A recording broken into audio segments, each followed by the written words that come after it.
In our last episode, we finally met the She and explored the Steel Palace. We have now uncovered every way to get fuel for the PMV Valdez. No matter which way we chose, we now have a fully fueled tanker. There is one thing left to do.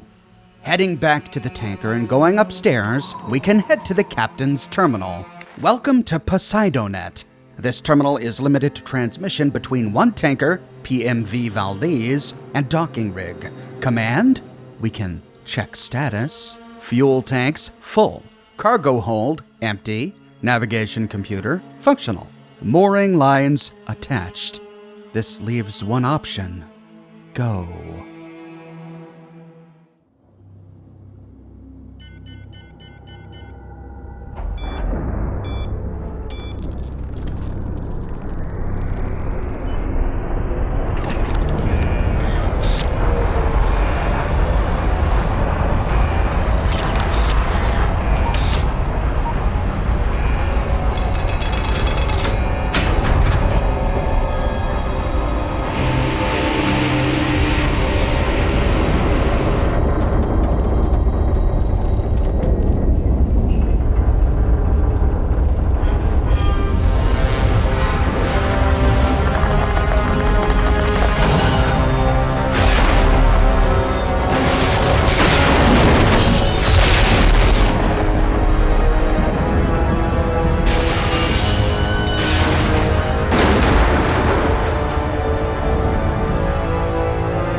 We disembark the ship and arrive on the Enclave oil platform.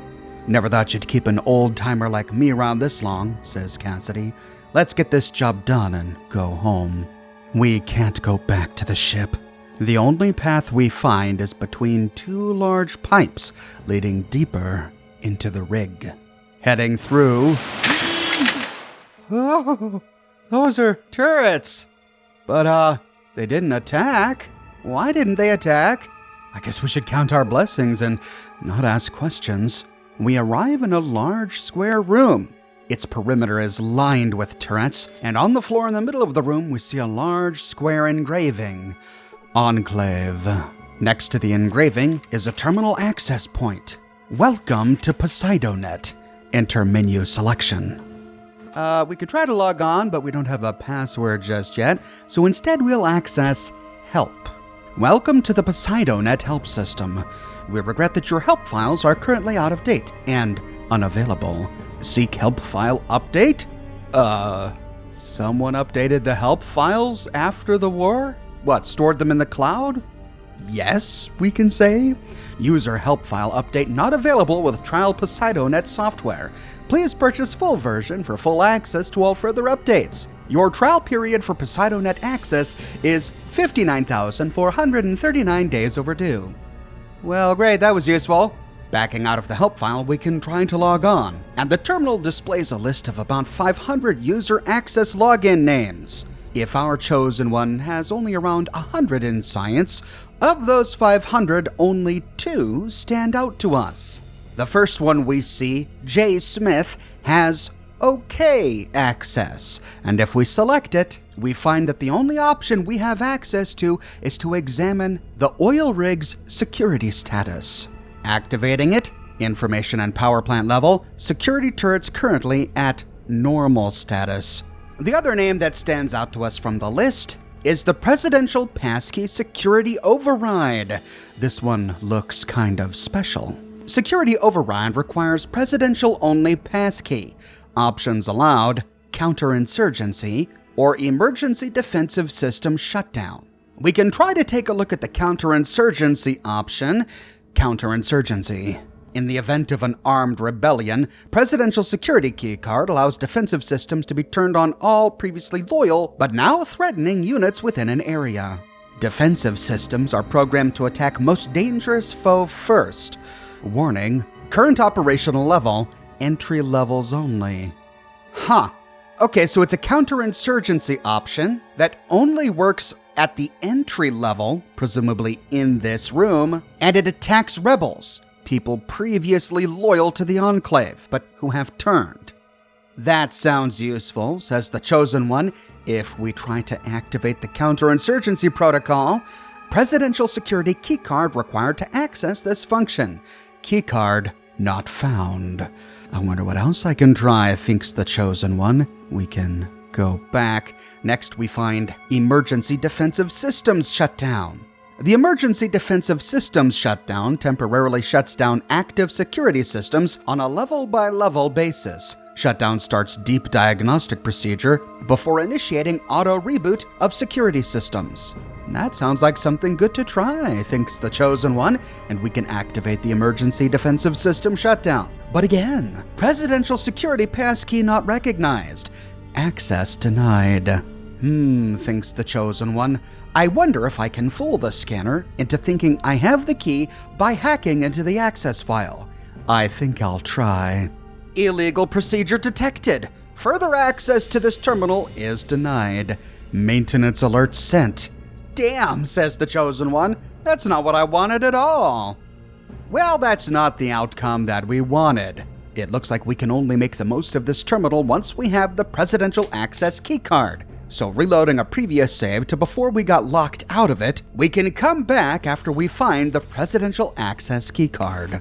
If our science skill is at 125% or greater, a new name sticks out to us of this initial 500. User T. Murray, who has better than average access. Under his account, we find an option to download the AEC, Atomic Power Plant Operation Security Status. And we find a new entry on our Pip-Boy. Power Plant Operations. Memo: AEC Status Brief. From Tom Murray, Chairman, Atomic Energy Commission, to Cabinet. Subject: danger of overdependence upon central computer for all reactor control. Note to the Cabinet: I hate to be a nag by bringing this up all the time, but I cannot overemphasize the importance of diversifying our atomic power plant's control systems. Here's my official report. I think that once you read it, you'll understand why we need to have a backup system. Tom. Atomic Energy Reactor Regulator. Vault-Tec's new uranium nuclear reactor has been working to top efficiency so far. With the state-of-the-art computer systems that were made specifically for the task of regulating the coolant temperature, as well as many other key functions, we are able to allow the reactor to run with minimal supervision. The new synchronic multiprocessors that we had built into the triprocessor motherboard are able to multitask the coolant temperature, the intake of cool seawater, the outtake of expended coolant and waste from the reactions, and the regulation of the neutron bombardment upon the uranium.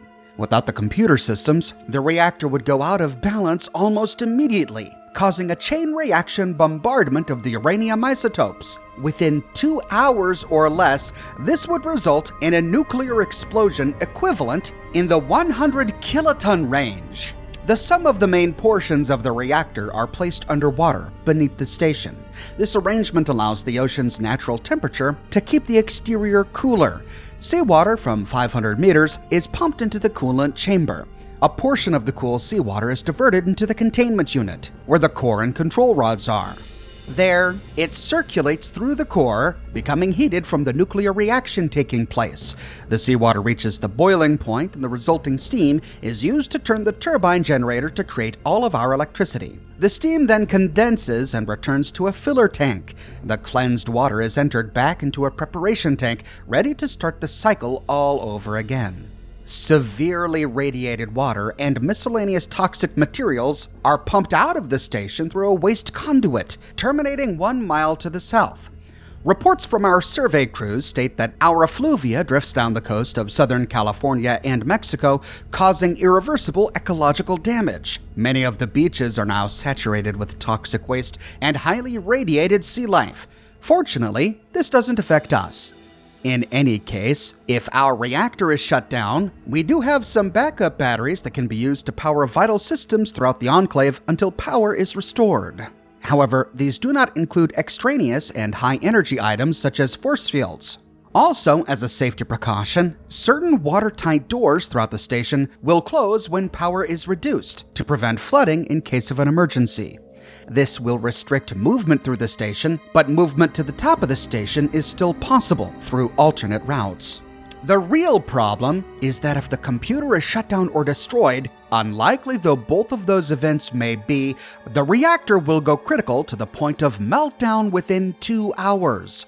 We need to install some sort of human-maintained backup system.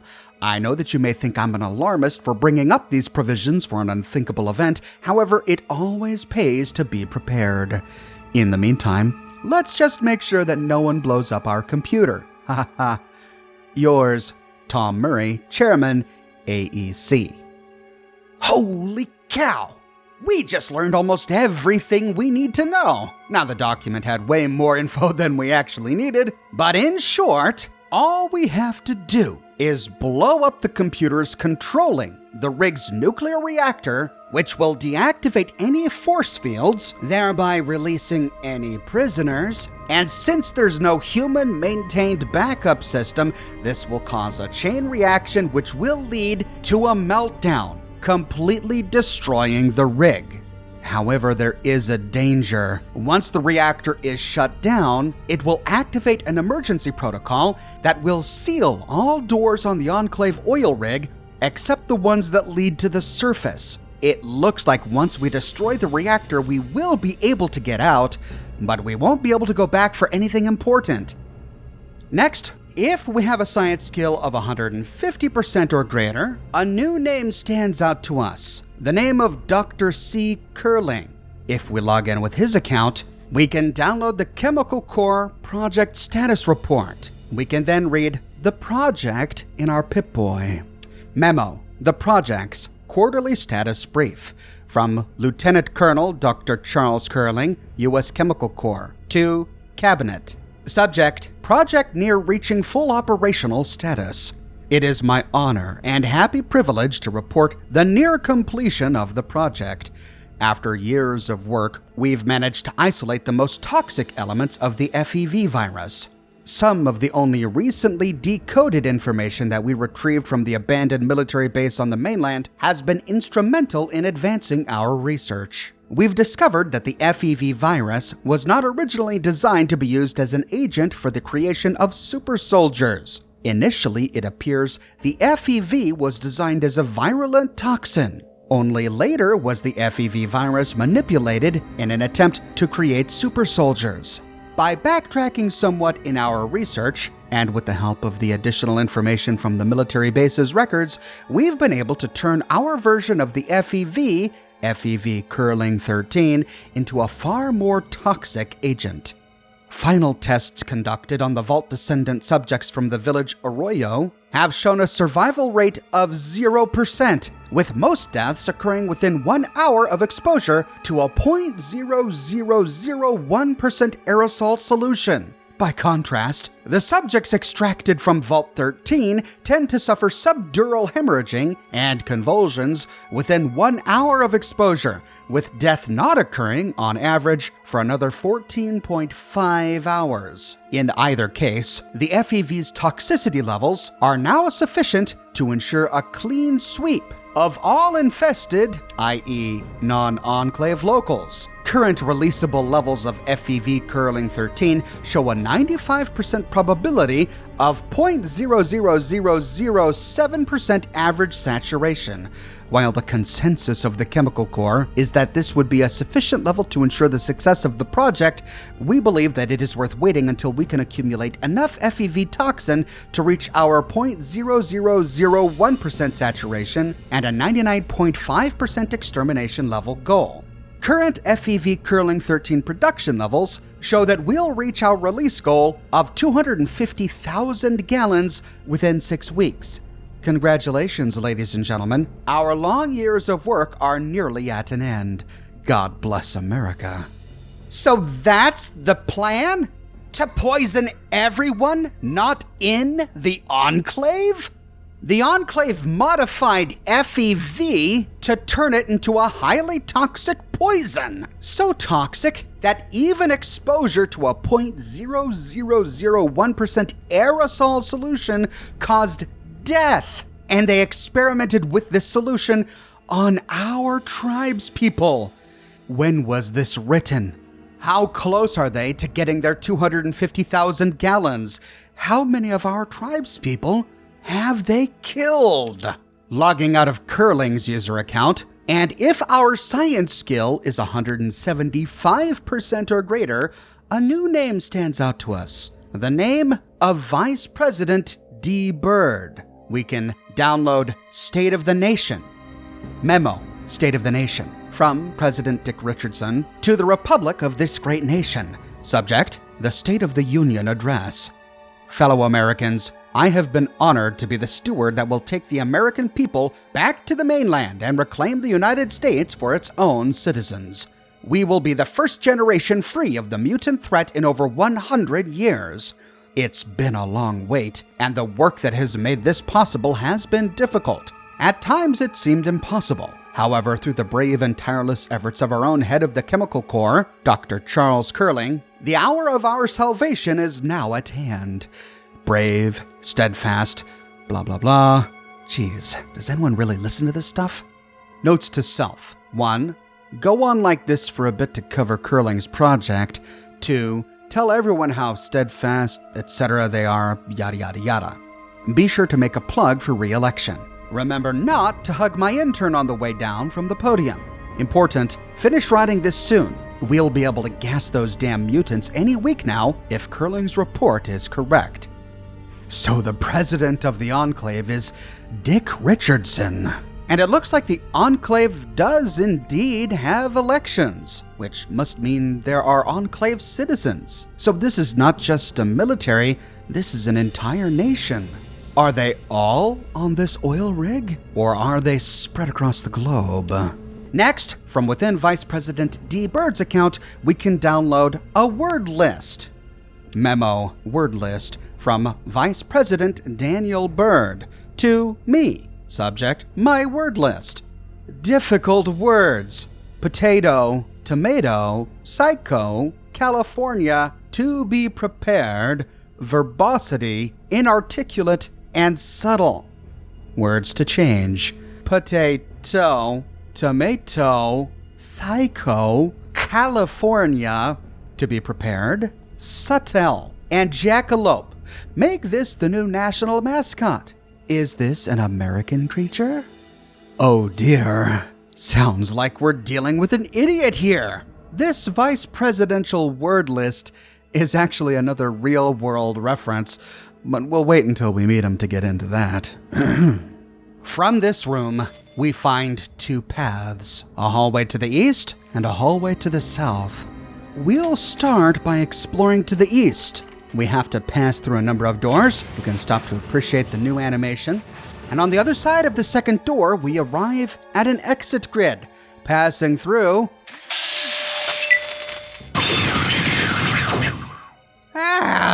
we find a turret that immediately turns hostile and kills Skynet. Oh no, Skynet. This alerts the entire base, and Enclave soldiers and citizens come out of the nearby rooms to attack. Which, of course, makes sense.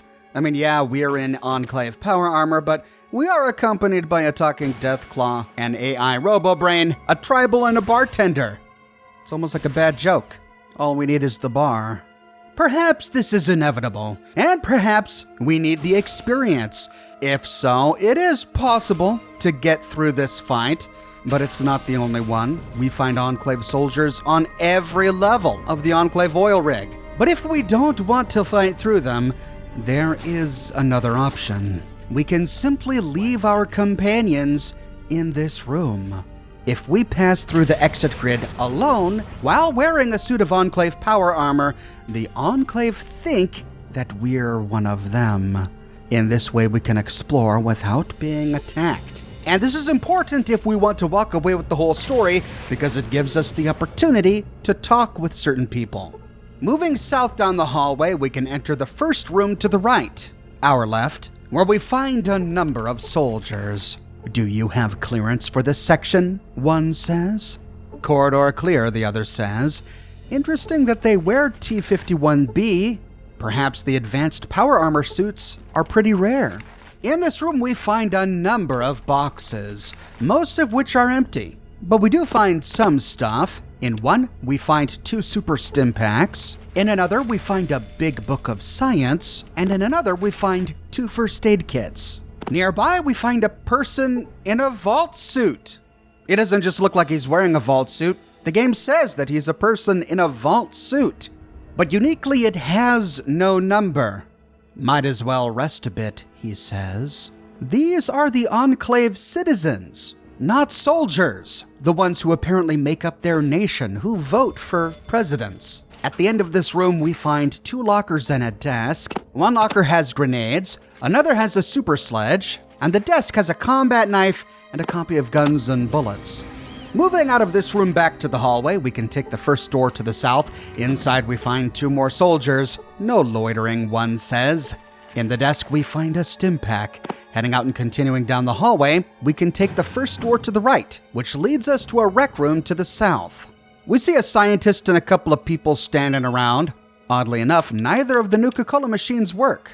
My next shift isn't for a few hours yet. We can access both of the pool tables, but there's nothing in either of them. The weather's always the same here. I'm sure glad I'm not on the mainland. The project is proceeding well, says the scientists. We find a door to a supply closet to the east. Inside the boxes, we find 1 mute fruit, some booze, some beer, and more mute fruit. Moving out of the rec room to the hallway turns north and ends at a door. This leads to a barracks. Passing through the barracks for now, we can open a door to the west. This is the Enclave exercise facility. Get back to work, say the soldiers. God bless America, say the citizens. There is nothing else in the exercise room, but it opens to the bathrooms and showers through a door to the northeast. Even though we can inspect all of the sinks, there's nothing in them. With these rooms explored and found to be empty, we can head back to the barracks. We find an Enclave soldier standing before each bunk bed. Section 7 clear. Bravo team, reporting in. And a number of lockers between them all. All right, here we go. First one's empty. Second one has a grenade. Third one's empty. Fourth one has Gauss rifle or pistol ammunition. Next one has a super stim pack and 2 stim packs. And the next 2 have even more 2mm EC ammunition for the Gauss weapons. Jody is home now smoking grass. Jody's pumping your wife's gas at the gas station to fill up your car. Is that a song or a poem or both? Maybe the beginning of a joke? I don't care. Moving on to the next one. We've got even more Gauss ammunition, and the final one has yet more Gauss ammunition. Holy cow. We can move to the southern side of the room. Keep on keeping on. Here we find more lockers. One has an electronic lockpick, and even more 2mm EC ammunition. Stop stomping those grapes. This is a reference to a song by Mel Tillis and the Statesiders, aptly named Stomp Them Grapes. Stomp them grapes and make that wine. The next one is empty. What are you looking at? The next one has 3 stim packs. The next one is empty. The next to last one has a baton. And the final one has a laser pistol. Corridor clear. From here we can pass through a door to the room to the north. All right, who's smacking gum into the headset? Gamma team, reporting in. Level 2, all clear. This room is empty, but we can pass through a door to the east to arrive at an armory. We see some of those big robots in their charging pods. We'll do our best not to anger them. And going through these lockers, starting from left to right, we find 2 plastic explosives and a suit of T-51B power armor. That's our 3rd free suit. In the next one, we find small energy cells and microfusion cells. And the 3rd one, a whole bunch of explosives. Then between these rows of lockers, we find a bunch of ammo crates. In one, 2 rocket launchers. In the next, 2 more rocket launchers. And in the last one, 2 more rocket launchers. Then moving to the next row of lockers, we find 5mm ammunition, regular and armor piercing, 3 rockets, 2 more plastic explosives, and 4 armor-piercing rockets. Then we find another row of ammo crates. In the first, we find an Avenger minigun. In the next one, we find a laser rifle. And in the last one, we find a plasma rifle. When done looting, we can move back to the barracks and pass through a door to the east. Here we find some civilian bedrooms. I wonder what the safety movie is tonight, they all say. In one of the desks, we find a flower. In the next one, we find a stack of money. The others are all empty. From here, we can pass through a door to the south to arrive at what must be one of the officers' bedrooms. In the footlocker at the end of one, we find more explosives. And in a footlocker at the end of the other, we find more microfusion and small energy cells and a plasma pistol. From here, we can open a door to the west, which leads to a large storage room. And these boxes do contain goods. Here's everything we can walk away with. 2 combat knives, 3 clubs, 1 brass knuckles, 1 crowbar, 2 copies of Dean's Electronics, 6 throwing knives, 2 first aid manuals, and 2 scout manuals. I get the impression that this is a store of goods that they've stolen from the people they've kidnapped and killed. Going back to the officers' barracks, we can open a door to the south to find their bathroom, but it's empty. And this comes to a dead end. To continue, we have to retrace our steps back through all of the barracks to the main barracks. Here we find a door against the southern wall right next to the hallway that we used to first enter it. Taking this all the way to the south, we arrive in another room with more soldiers and robots. Who goes there? Holodeck clear. Holodeck? This isn't Star Trek. In the desk, we find some Psycho, and in the clay pot next to the desk, we find a copy of Guns and Bullets. In the eastern wall, we find a door. This leads to a room with a machine gun turret and a barricaded door to the south. You see a sturdy blast door. It seems to meld into the floor and ceiling. We find no way in which to open the door. And then we remember Tom Murray's notice. This must be part of their emergency evacuation system. It must be one of the doors that unlocks in case the generator fails, which means we can't access it now. We've got to shut the power off first. Therefore, the barracks are a dead end. To continue, we have to retrace our steps and go back into the entry room. We can drop off our stuff with our companions. We sure picked up a lot in there. And next, go through the door to the south. This leads to a staircase going down. We appear at the end of a short hallway, guarded by a turret. Good thing we didn't bring our companions down here. For now, our disguise holds. Opening the door at the end, we arrive in another room with more soldiers and robots. Shines the name of Roger Young.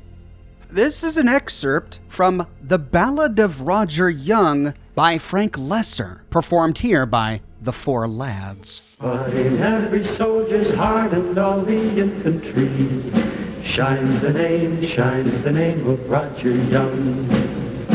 The song was written in honor of Private Roger Young, who received the Medal of Honor during World War II. While with his patrol on the island of New Georgia within the Solomon Islands, he and his patrol came under fire by Japanese soldiers. 2 of his unit immediately died, and Young himself was wounded. After 2 more died, Young's patrol commander ordered a retreat. Instead of obeying his lieutenant, Roger Young alone began to creep towards the Japanese position. He drew their machine gun fire. And even though he was wounded again, he began to answer the machine gun fire with rifle fire and threw a number of grenades. He was eventually killed by the Japanese. But this distraction gave his platoon enough time to withdraw without any further casualties. That's why he was awarded the Medal of Honor. There is a box in the northeastern corner. Inside we find a combat knife. In the desk in the middle of the room, we find a copy of Guns and Bullets. And then opening a door to the northwest, we find another armory. In these lockers, we find grenades, 5mm ammunition, more grenades, 4.7mm caseless ammunition, and some 2mm EC ammo. Then in the ammo crate on the ground, we find another Avenger minigun, and in the next one, we find a Vindicator minigun, a rare weapon which we talked about in my video on San Francisco Chinatown. It's worth a bundle, too. Moving out of the armory, we can leave this large room through the door to the south. We enter a hallway moving west for now. We can go north into a computer room. Here we find a number of terminals, but these terminals have all of the same information that we found at the terminal at the entrance to the oil rig. In the back, we find a desk with mutefruit inside. Heading out and following the hallway to the east, we arrive at a split. The hallway continues east. We see a door to the north and a doorway to the south. We'll go through the door to the north first. This just leads to a big empty room. There's nothing here, no containers, beds. No idea what this room is for. Next, we'll try exploring east. At the end of this hallway, we open a door which leads into another small room from which we can pass through doors to the east, west, and north. Going west for now leads to a medical room with a bunch of medical beds. In a locker, we find some antidote. In the next, we find some stim packs. And in another, we find some Radaway. It's a shame about Vice President Byrd, says one of the civilians. Yes, and after reading his word list, we can understand what she's talking about. Heading out of the room with all the stretchers, we can open the door to the north. We arrive in a room with an operating table covered in blood. Possibly one of the rooms where the scientists experimented on our tribespeople. Go away, I'm busy, they say. Bugger off! There's nothing else here, so backing out, we can open the door to the east.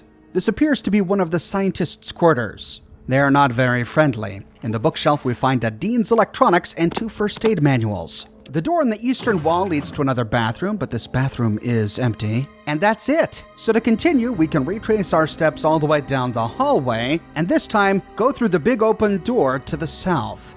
We find 4 soldiers standing here. Bravo team reporting in. Gamma team reporting in. Moving west for now, we find a bunch of suspension tanks attached to power distributors. The scientists here aren't very friendly. What the hell do you want? Go pester someone else. We find another surgical table with more human gore, and at the very back we find another terminal, which accesses the exact same network. Strangely enough, the second terminal here is non-functional.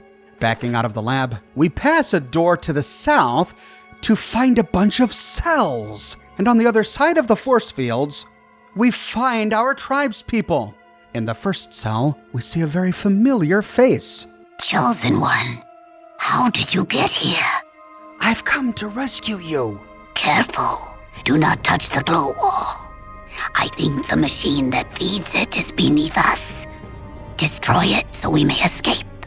How did you get here? I have a ship. If you destroy the machine, we will find the ship.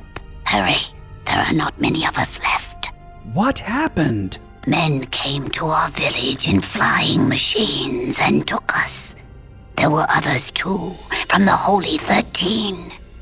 I thought we were saved. I thought we were going to heaven. And then? Then they brought us here, to hell. They have killed most of us with something they call FEV. They will kill us all before they are through. Do you know what must be done, Chosen One? FEV? That is what they call it. They stick needles into our skin like stim packs. But then terrible things happen. Then what? Then the skin bubbles like maggots beneath it. Boils grow and burst. Blood runs from your ears and your tongue swells. Those who are lucky choke to death. Those who are not, they'll pay. You must destroy the machine and kill the devils in this place. We will meet you outside. And Chosen One, if you have not found the Gek, seek it here. Our freedom is nothing if we cannot save our village. Now go. So she wants us to destroy the machine that operates the force fields, which must be the same computers that control the reactor we read about. Moving to the other side, we find the Vault 13 residence. "Hello there," says the man on the other side of the force field. "I'm Martin Frobisher. I speak for these people. Thank God you're here."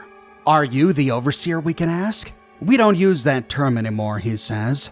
"There used to be an overseer many years ago, but he did a bad thing, and many of our people left the vault, only to die in the wastes, I'm sure. He was tried and sentenced to death for his crime. We haven't used the title since." And the Chosen One can say, "I don't blame you. I understand that an overseer kicked my ancestor, the Vault Dweller, out into the wastes." "The Vault Dweller," he says. "How long ago was that? Say, about 80 years, perhaps?" "Yes," we can say. "It was 80 years ago. How did you know that?" And he says, 80 years ago, a hero saved our vault, and then the overseer exiled him. Others followed him into exile, and they were never heard from again. We remember the event with shame." "Hey," we can say, "you're talking about my ancestor, and the people who founded my village. They all came from the Vault of the Holy 13. And he says, "Incredible! That's our vault. Once again, the people of the vault must rely upon, this time, the great-grandson of the Vault Dweller to save us." "I wish to know how to save you," we can say. And he says, "To turn off these force fields, I think you're going to have to turn off the main power supply." "How the heck am I going to manage that?" we can say. And he says, "I've been listening, and I think that the power reactor is controlled by a large computer 3 levels below us. If you manage to blow that up, it should turn off the power and we can go free." "Great idea," we can say, "but I don't know how I can blow up the reactor. I don't have any explosives." And he says, "I'm sure that wherever the guards have their barracks, that they must have an arsenal. They'll have explosives there, I'm sure of it." "Good idea," we can say. "I can get the explosives and use them to blow up the computer. Then you can run topside to my ship. I'll be right behind you." "Thank you," he says. "Godspeed, and good luck to you, friend." "Thanks," we can say. "But let me ask you something first. What are you people doing here?" we can ask. And he says they're using us to test some sort of antidote for a fatal virus. "What kind of virus?" we can ask. And he says they call it the FEV toxin. It does horrible things to people before it kills them. The only good thing about it is that it kills them so quickly. Sure looks painful, though. "That sounds nasty," says the Chosen One. "Why are they using your people for a test?" And he says they took us all from our vault because they wanted test subjects for the antidote. They needed people from outside the Enclave and who were still pure strain humans, so they took us." "They took you? How? From where?" And he says they came to the front door of the vault. Somehow they already knew the secret code. They just opened the door, and their armored troopers marched us into vertibirds and flew us here. Then the experiments began, and he shudders. "The vault?" asks the Chosen One if we haven't gotten this information already. "Which vault are you from?"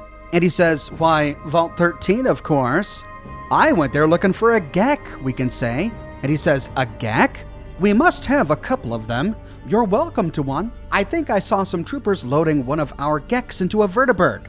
"That's right. We remember reading in a previous episode that each vault was supposed to have 2 Geks.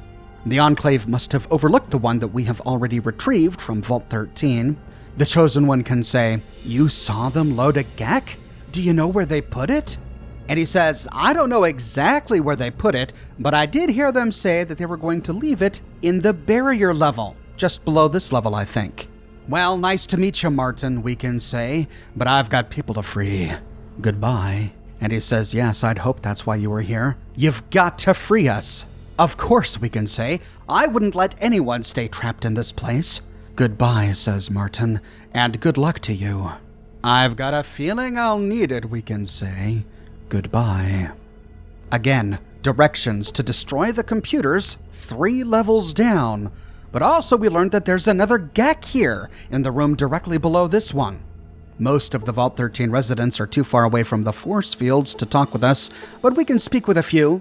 You know what to do, so go do it, they say.